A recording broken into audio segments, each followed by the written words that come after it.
Hello, and welcome back to another episode of The Missing Link in Your Healing. We are very excited. Well, I'm the host today, but Loretta and I are very excited to be hosting our very first conversation with somebody who has walked this path and helped herself heal. So, if you go back to our introductory episode, we said we would bring you 3 different types of episodes. We would bring you the knowledge and the information, because when we don't know what we don't know, there is no starting point. But once you've got the knowledge and the information, you need tools. So we also are bringing you tools, and we've done quite a few of those. And then we promised you conversations with people who have actually walked this path, because knowing what Loretta and I say and knowing our tools, it just could be information and tools. But to actually hear from somebody who has walked this path, somebody who's had a very, very tough, dark time in every way, has shown up to become her own healer from the inside out, has worked with everything that we put out there, and who is willing to share her story. It is not only inspiring, but it's informative, and it brings living proof to you through a living person that this is the journey to healing physically, mentally, and spiritually. So, without too much ado, Sharon Bradfield Salmon, I am so grateful that you have shown up to tell your story. I know it's a difficult story, and it's possibly going to be a vulnerable space for you. So it is with huge thanks from everybody at the other end of this that you're willing to do this. So I'm not going to say anything unless I want to interject or ask you a question, because your story is phenomenal. Thank you, Antoinette, for hosting me and introducing me. And thank you for giving me this opportunity to extend my story out there. And I really hope and pray my story will touch you and it will help you and give you a hope for your life. And we all on a journey. Each one of us have got our own unique journey, and we tend to cope with life in different ways. And sometimes we don't know. And that's where I found myself. I'm now in the 10th year of this journey. So just over 9 years ago, now I'm going into my 10th year. Unfortunately, my dad, who I was very close to, I was my dad's only daughter, and I've got 3 brothers, so you can imagine I'm very spoiled. And I was very close to my dad, and he was diagnosed with cancer. He had melanoma, and it had gone to his prostate, and he had the bullet treatment. And unfortunately, the cancer had spread stage 4, and it was very aggressive. It had spread to his bladder, and he had to have quite invasive surgery. He spent 32 days in ICU, and he also had not only his bladder and prostate removed, but part of his stomach. And he stayed for many months in Bloemfontein Hospital, and I subsequently became his carer. The doctors and nurses kindly showed me how to care, doing his baggie. Unfortunately, he had to wear a baggie, and to do his intravenous, his IV and his injections and all of those kind of things. So it was already then my trauma journey, if I can call it that, started virtually 10 years ago. And once my dad had had the diagnosis, it took 2.5 years or so to say. And then my dad tragically passed away. I was very fortunate to be in the room when my dad passed away, so I could hold his hand and be with him. And I knew that he didn't want to die alone. But it was very, very traumatic for me. I didn't take it very easily at all. I didn't know how to cope with death. It was the first significant person in my life that I had lost. And I know a lot of people have lost loved ones, parents, and so on. And it was extremely, extremely traumatic. And my life actually started on a downward spiral, even worse than it was before. And I wasn't healthy, not mentally, spiritually, or physically. And I've subsequently learned that we need to be healthy spiritually, mentally, and physically. I then, because I was on this downward spiral, I was very much losing control. And then to make it worse, my mum got sick. After losing my dad, my mom didn't cope very well with the loss of my dad, and she had very bad osteoporosis. Her back was like a shard of glass that had broken. She had a very bad left shoulder that they couldn't operate on because she had severe hypertension, high blood pressure, and she had sugar diabetes. And subsequently, my mom, long story short, became bedridden, and we had to move her to a frail care. At the same time, my husband was getting ill, and he started out with melanoma, and they didn't know what was wrong with him. We spent a year here in East London and a year in Bloemfontein, and as a result, they found out that he had Parkinson's disease, quite an advanced stage. He had problems with his liver, gallstones, and kidneys, and severe liver injury, and he also had a heart attack on the farm. And we lived in Dordrecht at that stage, in 30 k's out of Dordrecht. So just rushing to Queenstown, which is the nearest hospital, so that's 100 kilometers away. It was the most frightening time of my life. And but anyway, my husband became severely ill, and as a result of his illness, with Parkinson's, if I can explain, you do get depressed because virtually you start losing your mind. Your brain starts dying from the back. Your dopamine levels are extremely, extremely low, and you become very, very, very depressed. My husband started being in nappies in the evenings and was having trouble eating with all the shaking and drooling and losing his dignity, in other words. So I became my husband's carer. My mom, we put in frail care. I just couldn't deal with having to look after, having had looked after my dad and then looking after my husband and then looking after my mom. It was a little bit much, and I was spiraling. My husband at that stage was severely depressed. He started having symptoms of self-harm, self-bodily harm, and therefore suicide. As a result, I saved his life a few times. I realized that the gun was a danger in our home, and we had come to an agreement that I would actually go and get my gun license so that I could take over his gun, because it was now being a danger. And I had saved his life on a few occasions. But anyway, 4 years ago, this November, on the 21st of November, the Saturday morning, Tim left the house very early. Previously, he used to go out in the evenings, but anyway, he left in the morning, and subsequently, he took his own life. Suddenly, everything went very, very quiet on the farm. I didn't know where the dogs were. I didn't know what was going on. And then I knew. I had the most terrible feeling inside of my being. And I just cried out to God at that stage. And I ran to where he usually did try and take his life. And there I found my darling Tim, and he had passed away. Um, at that stage, my neighbors were very, very wonderful. I've got the most beautiful friend and neighbor in Dordrecht. And then, of course, my wonderful family. I've got wonderful brothers that take care of me, and the support was really there. But I knew that I was in dire straits. I knew then the traumatic experiences that I had lived, I was not going to make it. I didn't want to live. I had lost a lot of weight after Tim's death, the trauma and everything like that. I went right down to 37 kgs. I couldn't keep anything down. I couldn't eat. The smell of food, I couldn't sleep. I was a mess.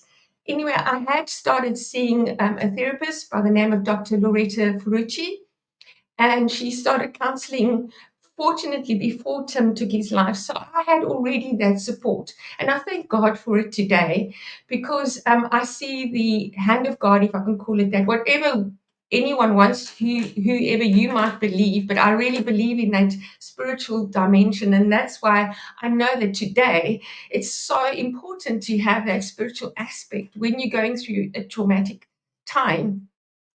Anyway, Loretta, I could even lived with her and her husband for a while. I couldn't keep anything down. I was horrifically thin, and I went then on a course with Loretta that she calls the healer is you, that we can be our own healers, and you learn tools to be able to cope.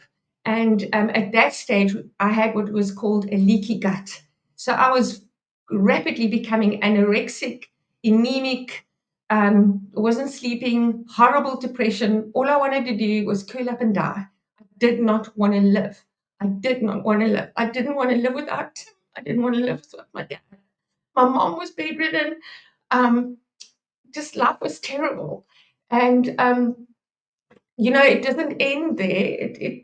Life continues, and I had further losses than that. My aunt and my dad's sister, she was like a second mum. I called her Marty, and she passed away last year November, and 3 weeks later, my mom passed away. And I never would have been able to handle those situations if I hadn't had all the tools and been on certain courses that I had been on. I'd been seeing Loretta Farici for counseling, and then I went on various courses with her. The Healer is You, I did Jinsen Jitsu, which is all about pressure points, learning like the comfort, holding your thumb, learning breathing techniques to be able to calm myself, because I used to get into panic attacks, major, major panic attacks that I used to feel like I was just going to pass out. I used to get so rattled. I couldn't go to a shop. I couldn't drive. I didn't want to do anything. I didn't want to see people. I just wanted to curl up and die, as I say. But through these techniques, the healers, you basically, my leaky gut with the runny tummy and the constant vomiting, basically, the whole thing put a stop to that and healed my gut. Your gut and your brain are actually connected, because that gives off your serotonin, melatonin, all your happy hormones. And I didn't have any happy hormones. I was the most miserable of miserable. And I know people say if you cut yourself, don't go and bleed over everybody, but you just can't help yourself at that stage. You just do. You just bleed over everybody. Unfortunately, it's a big thing I do regret, but you learn not to, and you learn to contain that, and you learn to internalize it, and not to rely on outward circumstances, and to rather allow this inside of you to heal your body, your soul, your mind, your heart. It needs to heal from inside. You can't get that external validation, or no one can come and save you. And that's what I came to a point. No one can save you. I can only save me. And that's what I learned, I think, through Loretta's courses. I didn't just go to Loretta's courses. I went to quite a lot of Loretta's courses. I probably have been on nearly every single one of them a few times, not just once or twice, like 5 times. And then I went and also saw a therapist, a psychologist, Dr. Lisa Besson. She did the rapid eye movement treatment, EDM, with me. You follow a finger for trauma, and it's also like a form of some form of semi hypnosis, where you can also control your inner nervous system, and it can really come to a place where it is stable. Because I think trauma, whatever trauma it is, and whatever loss you might perceive you have, loss of health, loss of a job, loss of a marriage, loss of a child, loss of a sibling, loss of a parent, it doesn't matter, loss of your husband, like me, it does deregulate your nervous system. So the EDM, rapid eye movement, it really, really helped me. And then I also went and sought out physical treatment in the form of body stretch release with Dr. Teresa Kalinga. And she does, I go to sessions with her to regulate your whole body and your nervous system. That's now the physical side of it. And then also, because of my nervous system, and then Like, for instance, I had severe lower back problems and that pinched nerve, and that was all due to stress. It's amazing how through this journey now that I have walked nearly 10 years is where I have seen that my physical symptoms are connected with my emotional symptoms, are connected with my spiritual symptoms. So you have to, one thing I've learned through my own experience is that you need to keep everything healthy. Your spirituality. I mean, I thought I was a spiritual person until, boy, I virtually lost everything. After my husband's death, I mean, I sold up my guest house. When I started looking after my dad, I gave up my career as a journalist. Um, I helped my husband with his construction and everything. I sold everything up and basically lost everything, not just my family, but also my career. But I rediscovered and I discovered me.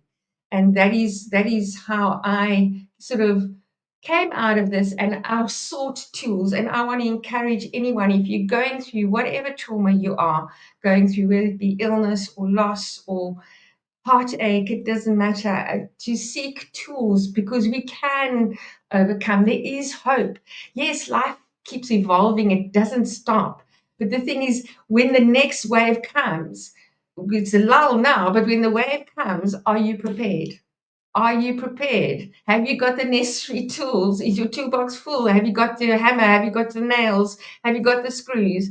Have you got your toolbox ready for what life has got to show you?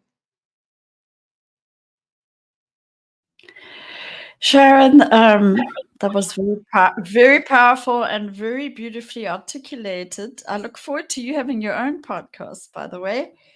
But I wanted to just pick out some threads from what you said to have a conversation with you, actually. So one thing I didn't know until I got cancer, and I'm 7 years into the journey. Okay, so mine got triggered by cancer, yours got triggered by all the things you've shared. What I didn't know until then is getting help, but the right help is absolutely critical. I always thought I could do it all myself. I bought a lot into a lot of spiritual and self-help stuff, which wasn't bad per se, but it led me to an internal belief system that I took on, that I shouldn't go to psychologists. I can sort myself out.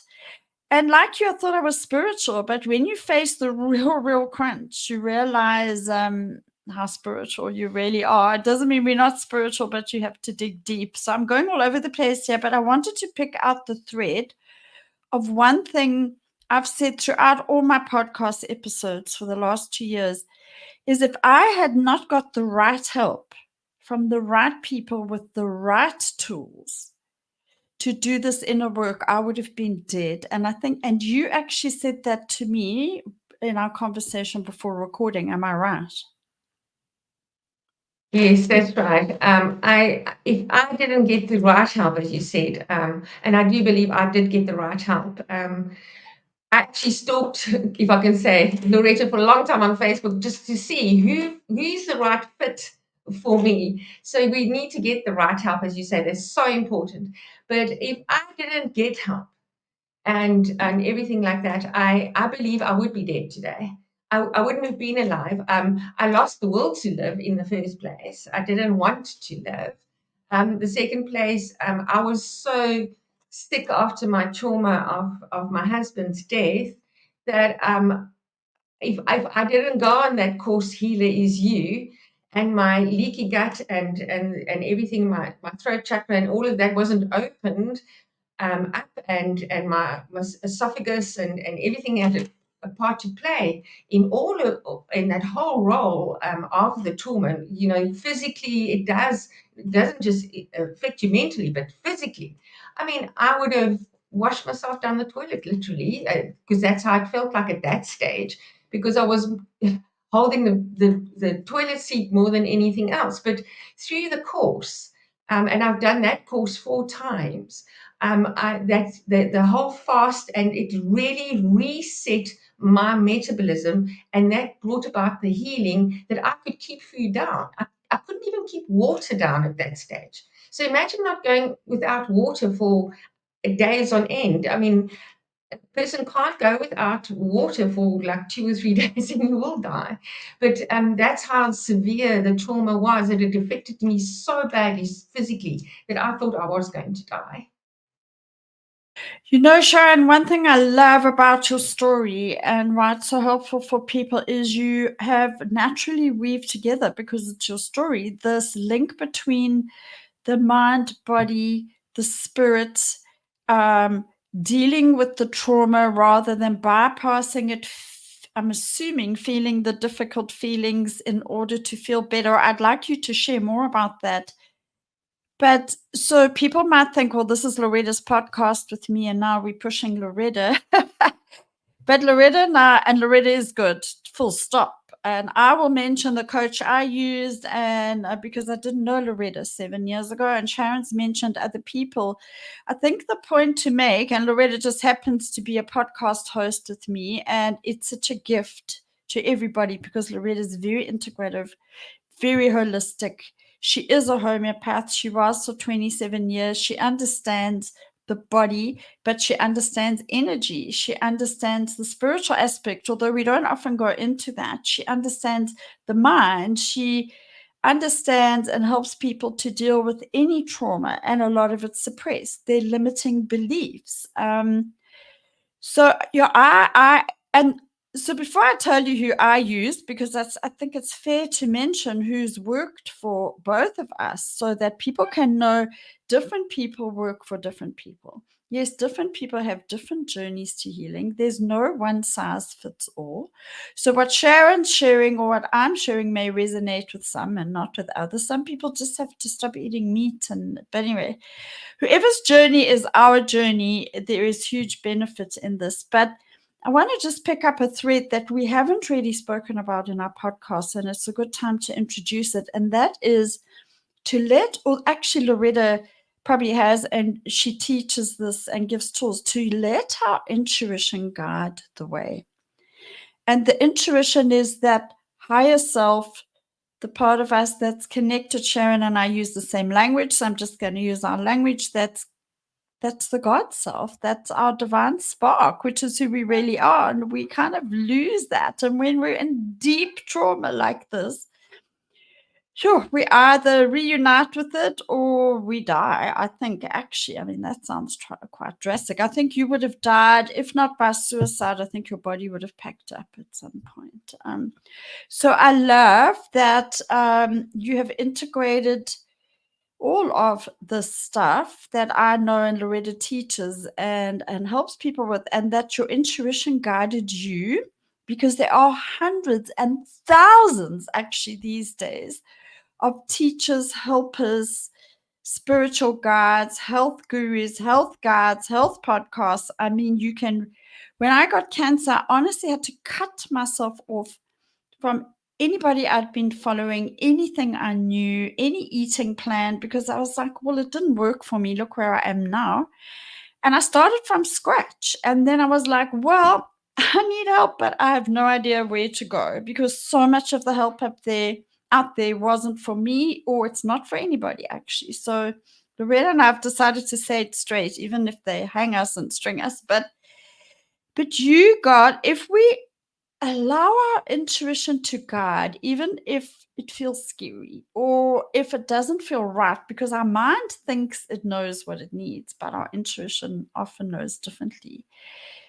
I mean, I bumped into a woman who ended up being my first coach, called Louise van Liebenberg.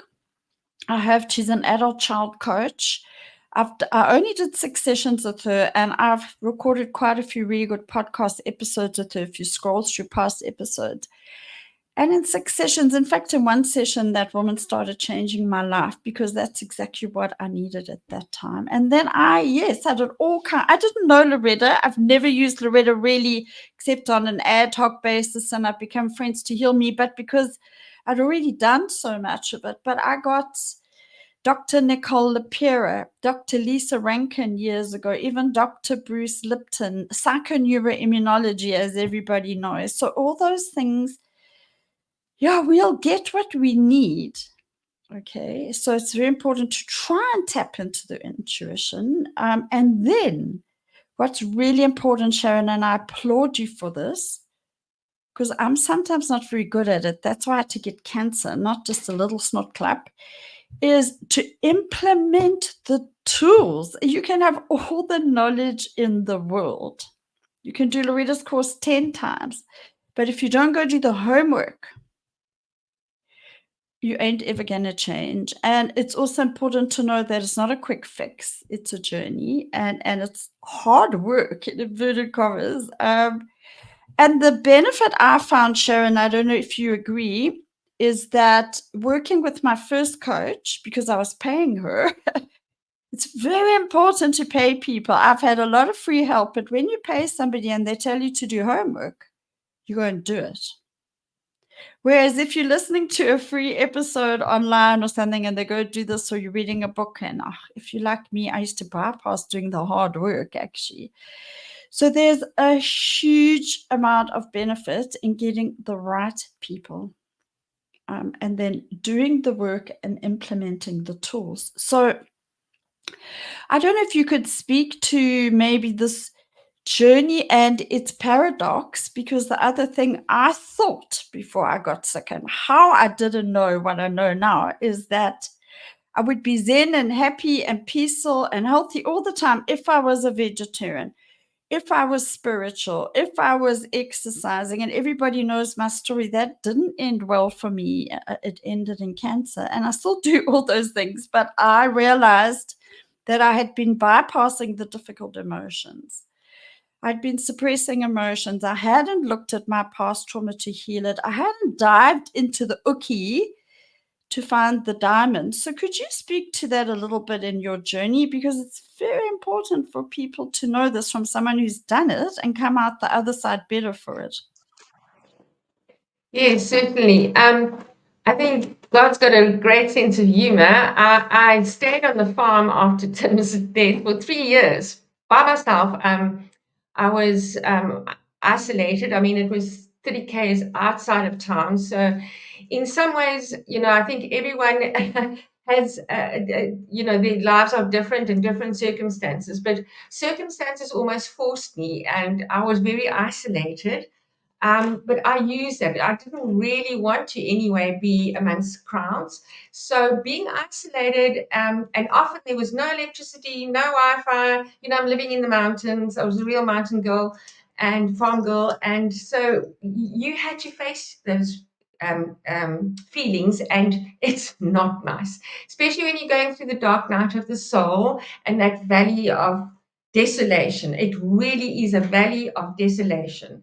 And it's hard. I mean, you can't see the wood for the trees or the trees for the wood, nothing. It's just dark, dark, dark. It was just horribly dark. Loretta does have a great tool, her meditation tool. It's where I started learning about the feeling meditation. I know that other practitioners also do that. For instance, Dr. Lisa Besson, who's also my psychiatrist, she also believes in feeling your feelings. So I think that is something we've never really been taught. Everything is, let's be nice and put on a smile and do your hair nicely, put on your makeup and slap off, and there we go. It's not like that. Unfortunately, if we don't deal with it, we will get sick. And it's one thing I really realized. I couldn't sleep, I couldn't eat. I didn't want to walk. I didn't want to do anything. I just want to curl up and die.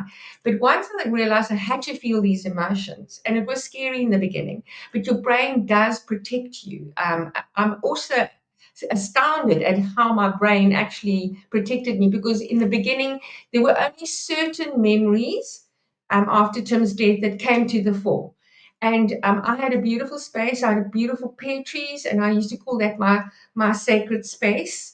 And I used to sit underneath those pear trees, and I used to do the feeling meditation. And the feeling meditation, it doesn't take long. Everyone thinks, oh my gosh, we're not going to make it, and you're going through this terrible emotion. Oh my goodness, we're going to fall apart and go into a full-blown panic attack. It doesn't really work that way. I think that's exaggerated in our minds, and especially someone like me who has got a very bright imagination. So you feel the feelings first and foremost. So say you're feeling the fear, I'm abandoned, my husband is dead, what's going to happen to me now? How am I going to look after myself financially?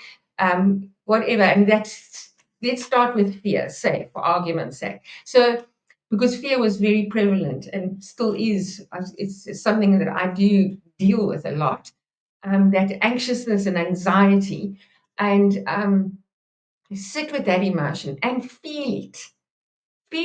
Emotions want to be felt. They will not go away until they are felt. They're going to bag you. They are little devils. They will double key you until until you feel them. And once you feel them, you let them go, and they will go. And you will feel so much lighter. It literally is putting things off your shoulders, because we carry the weight of the world on our shoulders. So anxiety, like the images of finding my husband's body or my dad busy dying and seeing the light go out of his eyes, for argument's sake, or coming to my mom and we saw her body lying there. It is traumatic seeing that. It really is. But you take that image and you say, well, what was I feeling then? Like, oh, the horror of death, and feelings are not wrong. I just want to also say that feelings are not wrong. There's no right or wrong. They just want to be felt. So say the horror of death, and like I was horrified, and everybody's different when they die, and you face your own immortality when you see someone dying or experience that kind of death. Then you've also got that own fear of your own death, but you just feel that feeling and you let it go. I used to also walk a lot. Up into the mountains and stuff like that. I also found that was an energy release. And then also, once you release that negative energy, especially all the negative emotions, if I can call it that, even though there's no right or wrong, but it does give you that release.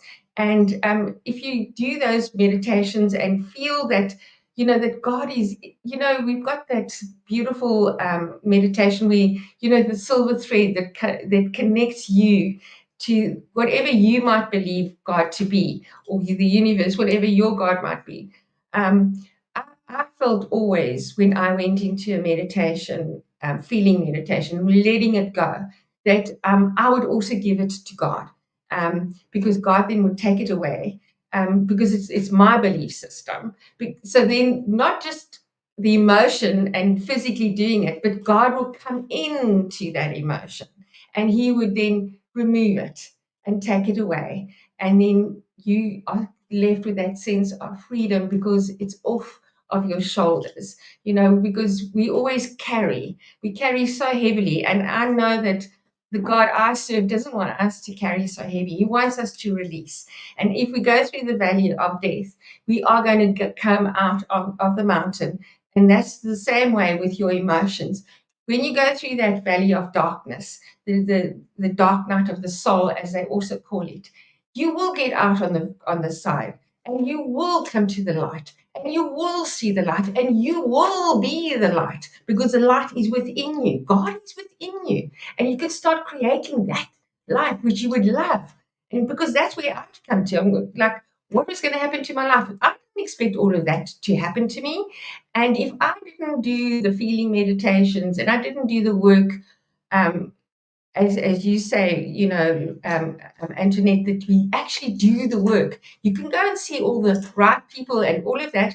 I saw Lisa Besson, Teresa, Loretta, but if I didn't take what they gave me, those tools, I wouldn't be sitting here in Kids Beach, my house at the sea, the life that I would love. I have come from the valley of darkness, and I've come to the light, and the light is shining, and arise, shine. Your light has come. There we go. We're going to shine, and we can get rid of it, and we shine. Sharon, I have to butt in here to use Loretta's language. I have absolute goosebumps because we have not weaved spirituality into our work, but it's come now. So Yes, you're right. The thing is the mystical spiritual teachers. So we're not going to dive too much into spirituality, but mystical spirituality taught me that through Richard Rohr and most of the mystical spiritual teachers, well, they all teach, whether it's Rumi or Richard Rohr, that the journey to the light comes from the darkness, not that you switch on the light so the darkness disappears. That's where Carolyn May says that for about the last 100 years, we've human beings, she says it straight, we've got soft, we've got narcissistic, and we want everything to be a microwave solution. But if you go back to the true spirituality in any spiritual tradition, Christian included, the path to God's self or to union with God, to the light, is through the dark night of the soul. And it gets so bad, Sharon, which is what you've described. I've never talked about this before because I am a person to this day who's terrified of being rejected and not liked. And so I've been staying away from spirituality, but by the grace of the higher power, it came through you and us today. The mystical spiritual teachers will say that the path to true enlightenment and the light gets so difficult that at sometimes you think you are insane, that you've lost the higher power connection, that you've lost your friends, that no one understands you. It gets very lonely. Feel like you need to go to a loony bin. It gets so dark, it's almost incomprehensible. But that, if you know what it is and know what to do with it, it is the path. It's from that darkness comes the light. And something else I recognized recently through the work of Paul Levy, actually, and a podcast interview with Aubrey Marcus, is that, so the thing what Loretta and I have brought over and over again on the podcast to get it to this point, Sharon, and so you would have gone through it all with her all these years, is that the ego is in place to keep us safe and loved. But its role was, like when we were cavemen and we were running from lions, its role was to pump the adrenaline, get the stress hormones going so we could run away from that lion. But in our modern society, as Loretta and I did in our fear episode, we don't have a lot of external threats per se, but the internal stuff, because we've been encouraged to be zen and nice and happy, all this internal stuff, the feelings are never felt, as you said, the dark stuff's never processed. So we're constantly in that fight and flight, and the fear, it's running our show.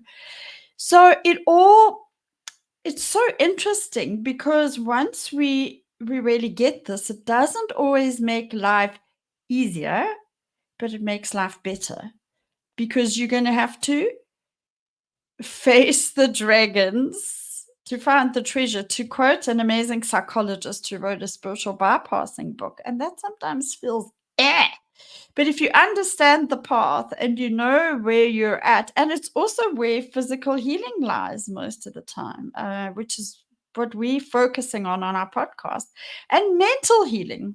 I'm a person that's not only had to heal cancer, but borderline personality. So my dark night of the soul has been very dark. It's just so thank you for sharing all that. And one last there's so many subtleties and little pearls of wisdom, but the subtleties, to know, for example, that this is actually very simple, this path. The simple tools are very often the most powerful, but it's not easy. And if human beings, when people get something that's simple, they tend to bat it away. We've been fed a whole lot of stuff in our conditioning and socialization and all that stuff out there. Yes, this is a hard path because you've got to look at all of yourself and integrate your shadows. But some of the simplest tools are the most powerful ones, and bring the nervous system back into alignment. And if your nervous system's out of alignment, you can't be in union with that highest part of yourself. Am I right? With the light. So I just love how your story magnificently weaves it all together. And I'm sure you'll have something to say, but the last thing I wanted to toss in here is, because you mentioned it before we recorded, is that you're extremely extreme loss. I mean, what you've had to go through, many people won't have to go through in many lifetimes or many multiple lived lives. And you said something to me before we started recording, that through all this extreme loss, you discovered yourself. Yeah, I think we always think we've got to find ourselves out there, whatever. But we always have been. You just have to discover yourself. You are who you are. And I think in my life, I mean, every person has got their own journey. And what I've learned, even through my own studies of social work and psychology, is in the formative years, your personality gets kind of formed. So the first 3 or first 7 or first 9 years are very, very important. And in those years, you build up filters. And so every single one of us has got this filter. And I think most people have got, I'm not good enough, I'm not worthy, I don't fit in, and all of those kind of things. So I, I definitely have that. And as a result, became a terrible people pleaser, very much a people pleaser. So everything, everything in my life went about everybody else other than Sharon. So I had to really, I think through this loss, it really got introspective. And I realized that outside of me, I can't expect someone to save me. Um, I was drowning and I became a worm, literally became a worm. And I can only save myself. So I went into a cocoon, and in that cocoon, and in the cocoon, it's messy, it's slimy, it's dark, it's chaggy, but you've got to do work in that cocoon. And in that cocoon, I had to discover myself. So I had to discover, I think one good tool to use is a life map. That is now your figures of when you were born and all of that. So it really, really helps your date of birth. And I think that really speaks to a person as to, And so to get. that's Loretta. That comes from Loretta, Yes. am I right? Yes, that's correct. That's correct. So you do your life map, and it's amazing to see the print that God has got for your life. And you also then see what trips you up and what doesn't trip you up. For instance, my in my life map, number 5 is my enemy, which is my mind. So my mind is my worst enemy. I tend to overthink and over exaggerate, and everything is overly. So I've got to get that back into context, and I've got to haul it in and reel it in and see where's my focus. And that's another thing in discovering yourself is what is your focus, not other people's focus for you or their expectations of you, because then we're going to try and live up to everybody else's expectations except your own. And what I've learned through this all, and I, believe you me, I can use lots of examples, but for the sake of time, I would have bumped my head a lot. And I became very, very unhappy. And I realized, no. If I don't start loving me, and if I don't start understanding myself, then I'm never going to start loving anybody else, let alone understanding them. So if I've got to have grace for other people and I expect grace for me, then it's got to start with me. And I've got to discover what are my filters. Where am I good and strong in my personality, and where am I weak? Because we balance. My dad used to speak a lot about balance. My dad was an amazing, I think he was one of the wisest men I know. But he used to say everything in a balance, not too little or too much of anything. Everything has got to be balanced, and everything's got to be fair, and everything's got to be just. So we've got to find that balance in our lives. So what do you do then if say your mind is running away or whatever? You've got to say, well, where's your focus? It's something that I've learned from, it's just a tool. And in that, I've discovered for myself. Now, what do I want for my life? Because ultimately, I was wanting everything for everybody else, never for me. And I came to a point where I started discovering who I am, that I love bright colors, I love art, I love nature, I love sport, I love the sea.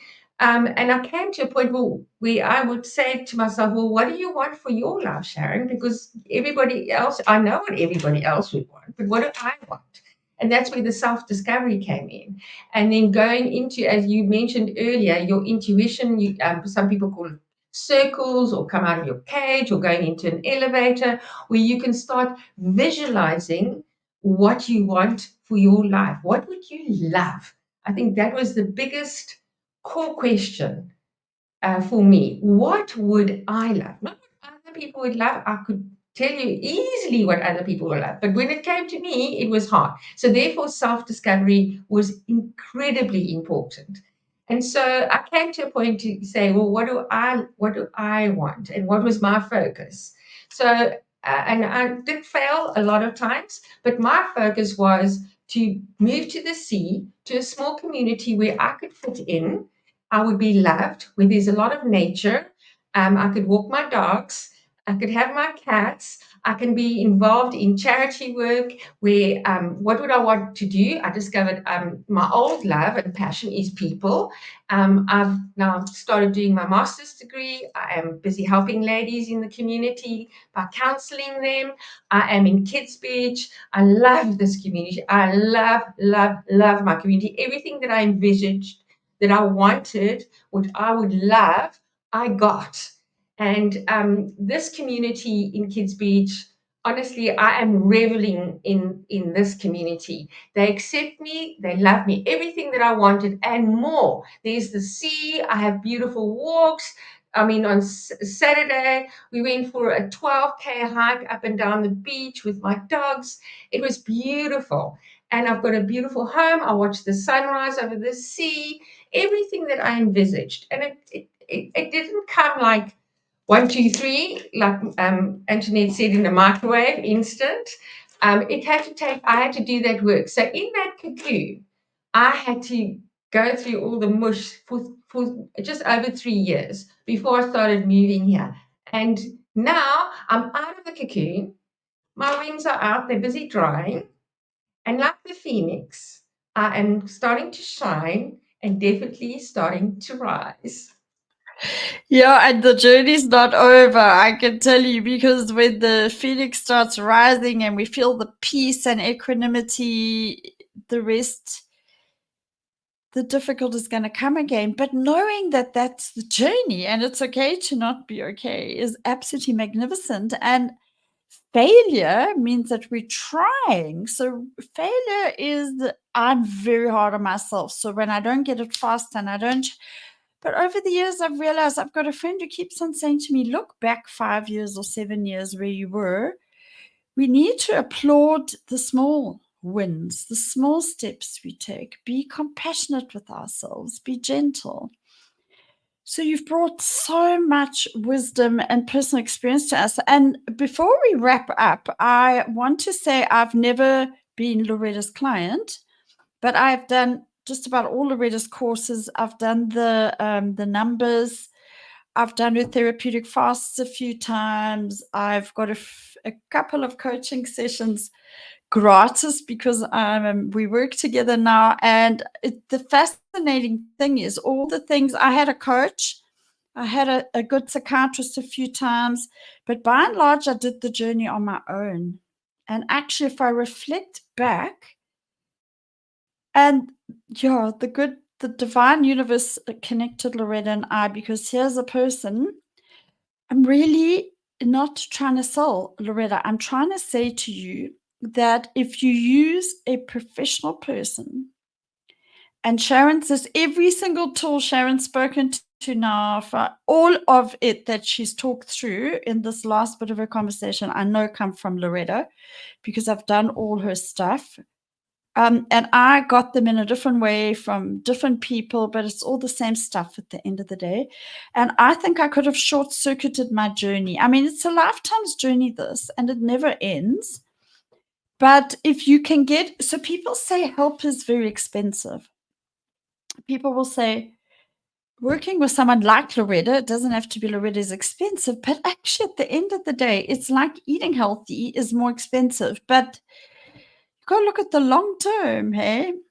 If you want good help and you're getting it for free, something's also not right there, because there always has to be an exchange. So I think that we are advocating that Loretta is potentially, if she resonates with you, an excellent person to work with. She's got loads of experience, and I know that people I've referred to her have had no success with their physical stroke mental health, because they go together with other people, and with Loretta, everything has changed. So Loretta and I are going to offer some master classes. Loretta has her own courses and workshops. She does a health assessment. Actually, can you remember? I don't know if you can remember what it's called.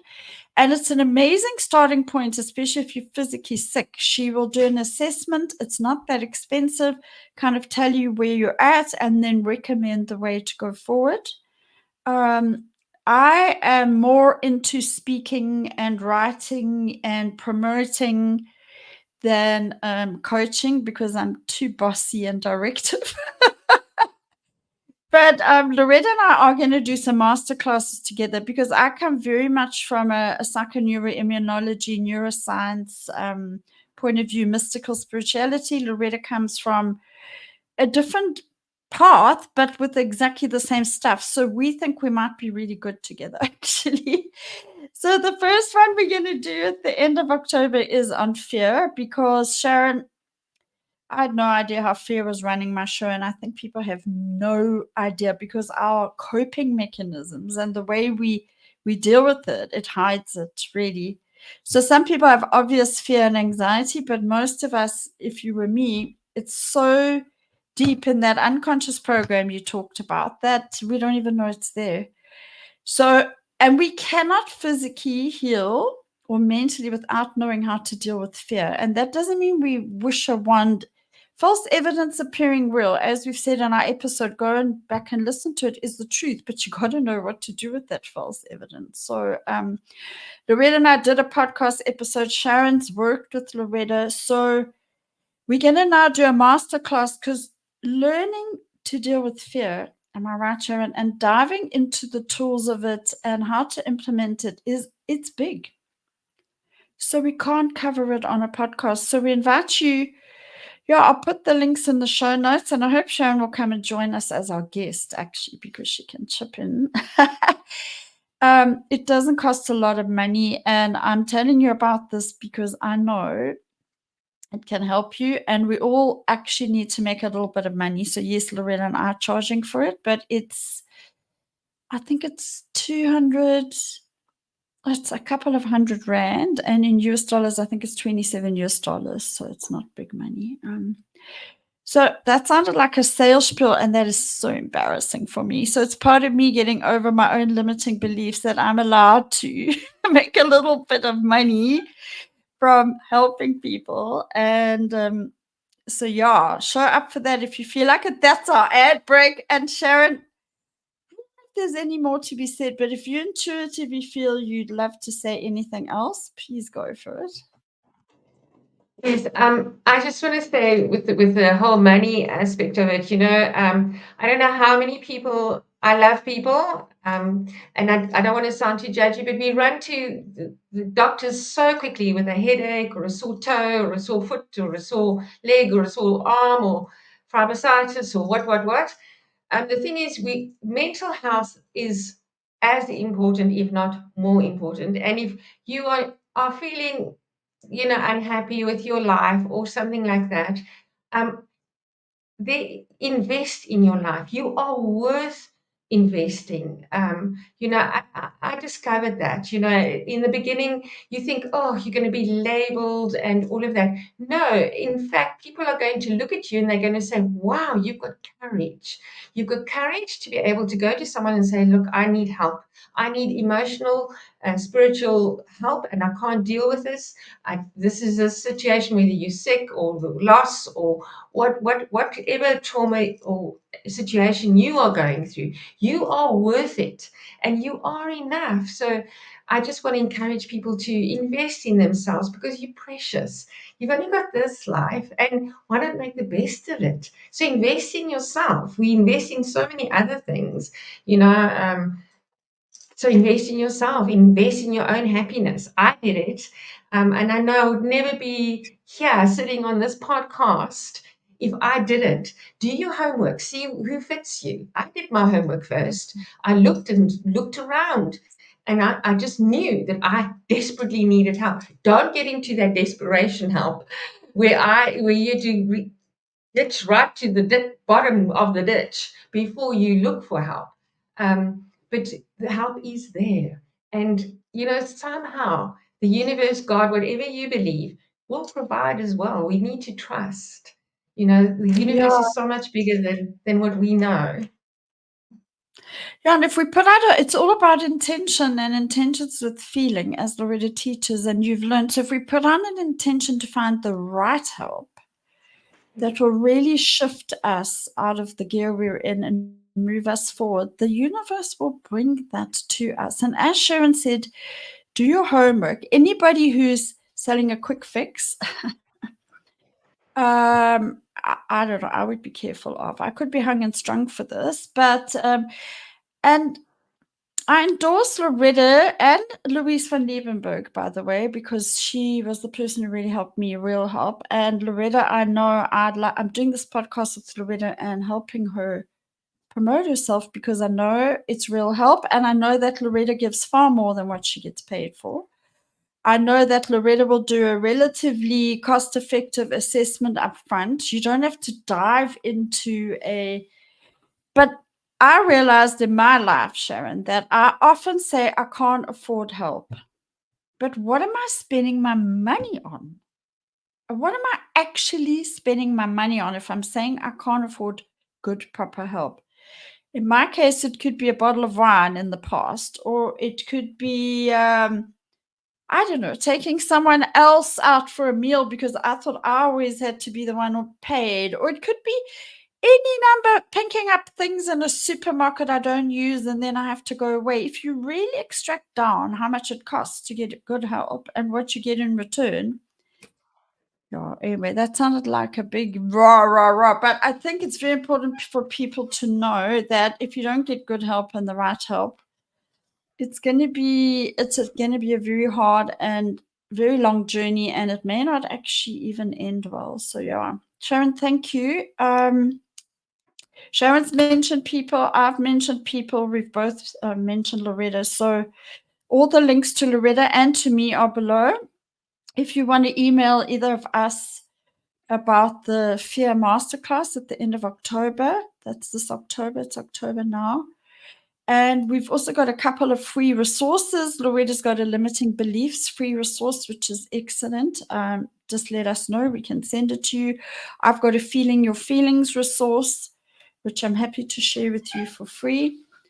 And yeah, thank you, Sharon. We're heading for an hour, and I think we could talk forever. So maybe we'll do some more. But thank you very, very much. It's sheer grace and so much gratitude for you. Thank you. And thank you for giving me this opportunity.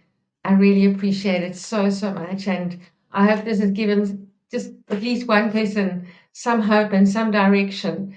If you're feeling lost and you're in a dark place, I hope I've been able to shine that light. And the light that God has put into me, I hope it's shining out there and your path can be shone on and your path can be a little bit easier. Well, honestly, Sharon, if you ask me, you've most certainly done that. So I hope this podcast will reach many, many, many people, and those who listen will share it. And yeah, we will be interviewing other people, and maybe they used a completely different journey and people to heal. But we've shared with you today what Sharon's done, and Sharon's a magnificent example. So thank you. Goodbye. And thank you for joining with us, whoever's listening to this podcast. Okay, Sharon, bye. Lots of love.